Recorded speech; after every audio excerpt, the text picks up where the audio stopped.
కాంగ్రెస్ ప్రభుత్వంపై మాజీ మంత్రి హరీష్ రావు ఫైర్ అయ్యారు. అందాల పోటీలపై ఉన్న శ్రద్ధ రైతులపై లేదని ఆరోపించారు. అందాల పోటీలకు 200 కోట్లు ఖర్చు పెడుతున్నారని, రైతుల్ని మాత్రం పట్టించుకోవడం లేదంటూ విమర్శించారు హరీష్ రావు. ఎవరి కడుపు నింపేందుకు అందాల పోటీలు పెట్టారని ప్రశ్నించారు. మిస్ వరల్డ్ పోటీలకు కోట్లు వెచ్చించి రైతు భరోసాకు నిధులు లేవంటే ఎలా అంటూ నిలదీశారు.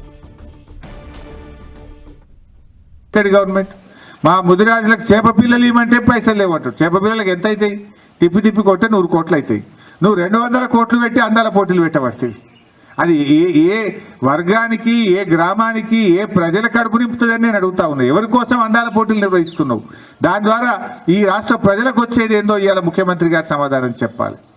అంటే ఈ రకంగా తయారైపోయింది వ్యవస్థ. చేయాల్సిన పని చేస్తలేరు. కానీ ఇవాళ రైతులకు రుణమాఫీ చేయమంటే పైసలు లేవంటాడు, రైతు బంధు ఇవ్వమంటే పైసలు లేవంటాడు.